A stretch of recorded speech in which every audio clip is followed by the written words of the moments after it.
Hello friends, how is everybody doing? Sylvie here. I would like to start the video by wishing our dear friend Mr. Richard, the Dread Tiger, happy birthday. La mulți ani, cu sănătate. Vă doresc mulți ani fericiți, domnule Richard. Now, the tunnel take. Greg gave me the idea for a video where I would show a few pipes and talk about which country, what makers invented which shapes, and I broke my brains trying to find a solution to not make it too long. And yeah, so I will show you a few things, of course, in general. Take it with a grain of salt, a few of the stuff I'm gonna say, and yeah, let's go. I'm smoking this amazing tobacco. Both Flake and Robert McConnell Original Latakia flake are my favorite Latakia flakes. My favorite Virginia Latakia Balkan mixture, go with Hogarth. And I'm smoking it in my first real good pipe that I bought 26 years ago, a Stanwell 88 Army mount.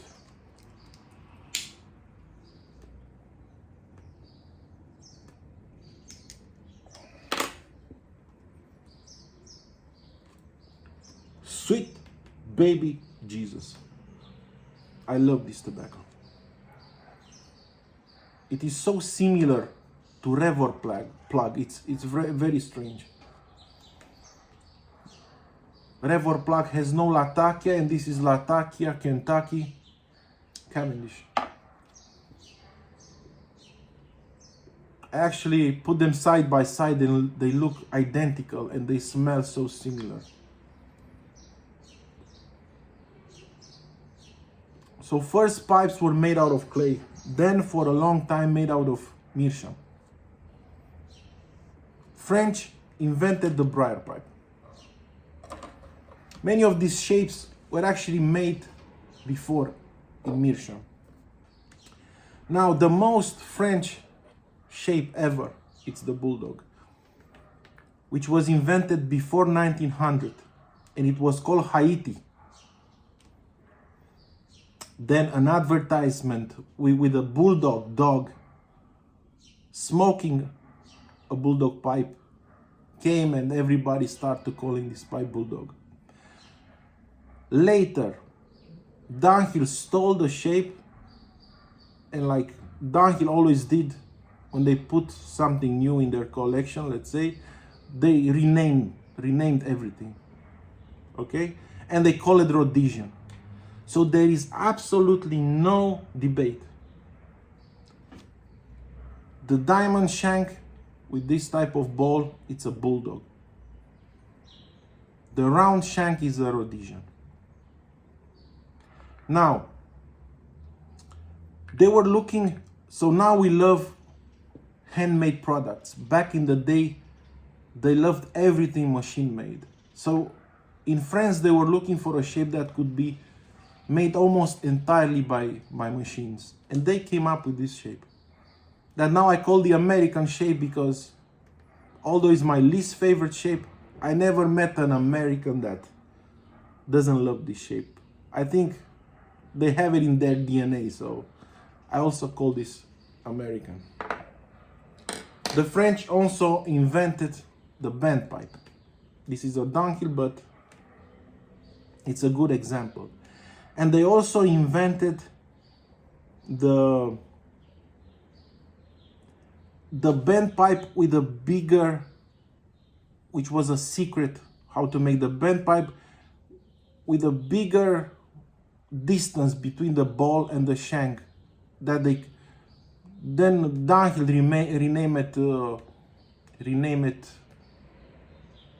swan neck. Okay, so they didn't know how to drill this way. Okay, but a company called Genot in France invented this swan neck. Actually, Dunhill trying to copy. He was so in love with with this type of pipe that, and he could not figure out how to drill a pipe like this. He actually made beautiful, beautiful swan necks. My favorite pipe of all time, it's a sandblasted swan neck made in 1928. So what he did, he cut the shank in two, he drilled this, and then he glued together the shank. So this is how secret, a bigger secret it was back then. Cubism, something that came up in France. Okay, let's move to what is a typical English pipe. What did they do typically for them? This type of cutting a block. Okay, a very Danish thing, it's cutting inwards like this. A very typical English style, it's like this. Okay,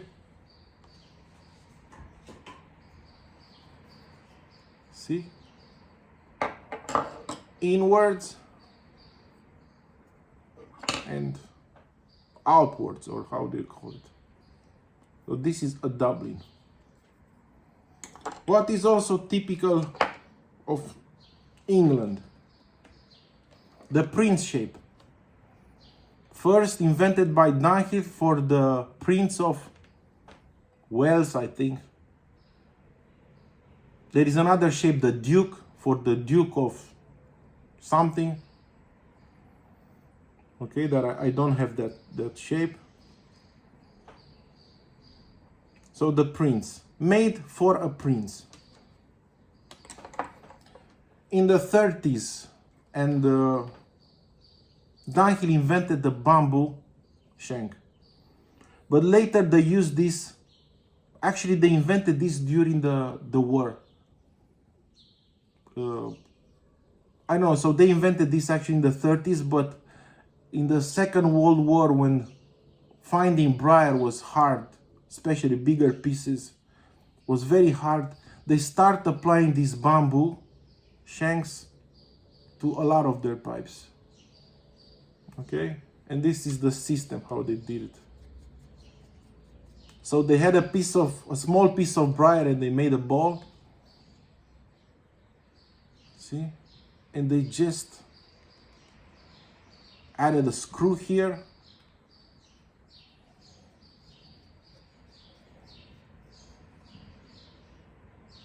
So this is a typical English pipe. They've used it also in Denmark much later without the screw here. Lovat, invented by BBB, or was it GDB? I can remember. For Lord Lovat. Okay, Lord Lovat one day said he wanted BBB to make him a pipe with a longer shank, and they just invented Lovat, made for an actual Lord Lovat. So I'm going faster because I don't want to prolong this. Another English invention, sandblasting. Okay, they were throwing out, Dunhill invented sandblasting. Because of their way of making pipes, only the best pipes, only the best briar was used. More than 50% of the briar they threw out. And they thought about an idea how to cover the problems with briar. You know, pits and I don't know what other defects. That's why sandblasted Dunhills are much less expensive than smooth, because it's a lesser briar, usually they are heavier,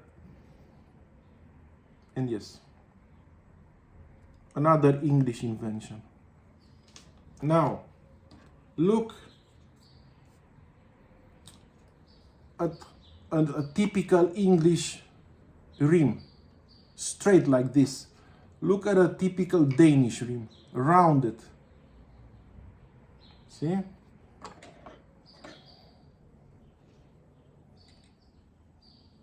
You know, like this. So the typical English style is just cut straight the block here, and a typical Danish it's make it round like this. See, much more organic.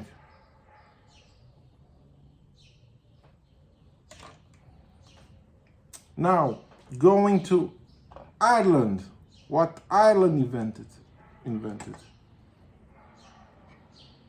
Nobody made this before Peterson. These shapes, this type of stem, it's absolutely unique to Ireland, to Peterson, the Philip, and the system, you know, with the reservoir here.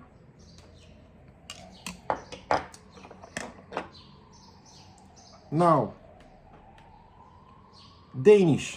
Denmark. This is actually the company that invented the fancy Danish style. This is called the fancy Danish style. In 1958, two carvers in Denmark made this company, Swan, S-O-N. Okay? These shapes are very loved, but they are much easier to make than, let's say, this shape. You need no lathe, no nothing. You just make a few cuts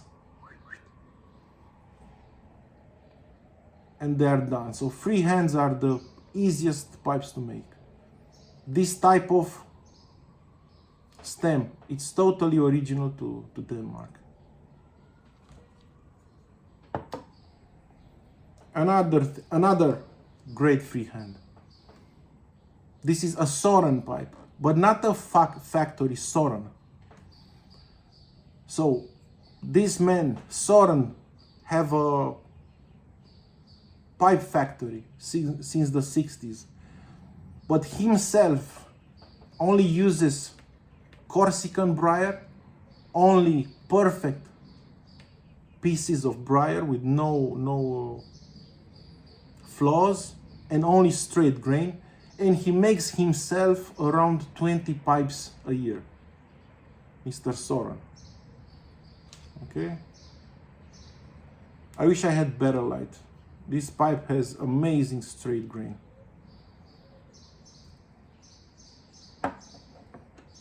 Another Danish, the horn. This is a Tom Eltang designed Stanwell. See again the rim rounded like this, not cut straight and angular like this. See, smooth rim.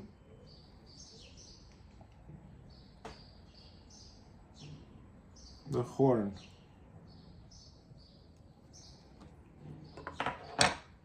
Now, another thing that it's typical to Danish carvers, very pronounced the places where the shank meets the ball, for example. Look how pronounced it is.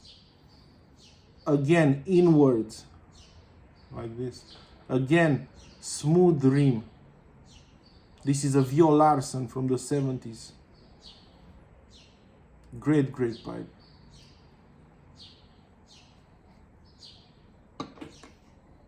Do I have another one? Again, this is a Tom Eltang. Again, very pronounced. It's like you can remove the ball and put it back. Another Vio Larsen. Another Vio Larsen. See how pronounced. So they really, again, inwards. Vio Larsen from the 70s. Now they're great makers. If you look at a Savinelli, for example, when you buy a pipe, this is how I look at a pipe. I look like this, so like this, When you see most of Savinellis have a bigger cheek and then a smaller cheek. Actually, this is perfect. It's the fourth 320 that I have, and the only one I kept because it has a vulcanite stem, much more comfortable than all the others that were newer. It's bigger, it's the XS Hercules, but it's actually super light. This is a typical Italian shape. I think it's called, what is this shape name? Not autograph, but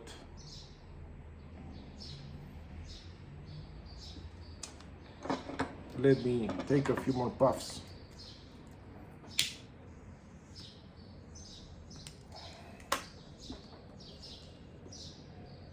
Author. This is the author shape. Now, pipe Dan. Not Dan pipe, but Pipe Dan. Another very Danish and organic and I don't know how to call it, tactile type of pipe. See, like a pickaxe or egg sheep, whatever. Another totally Danish style of pipe. See, again, smooth rim. This is a Stanwell Pipe of the Year 2015. Totally Danish.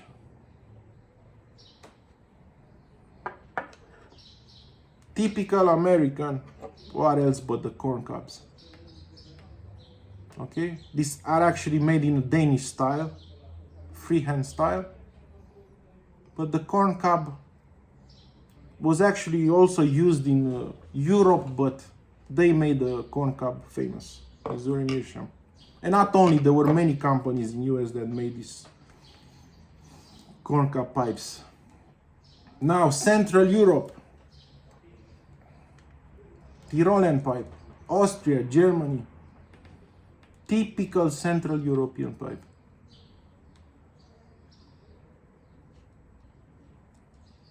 Typical.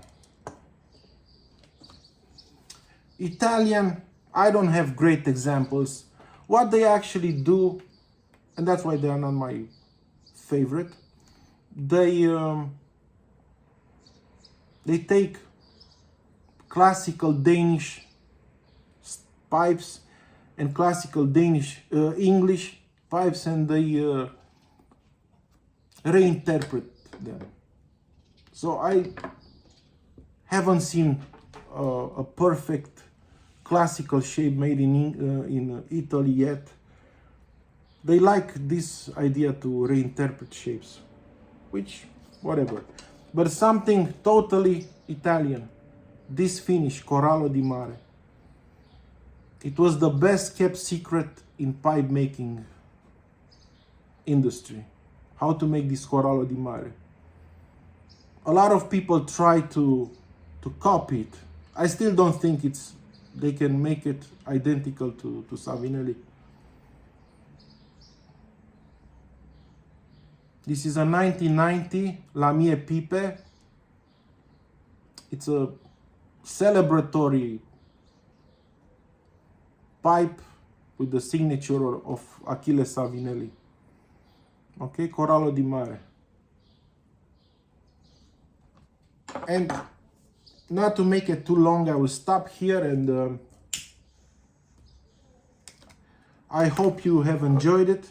And to finish with a tip, because I don't use the temper too much. I didn't have a temper for 10 years. I had no idea you need a temper. So when you don't have your temper and you want to empty some ashes, you just hit the pipe like this on one side, and you will only throw the ashes. Then use your natural temper and keep on going on.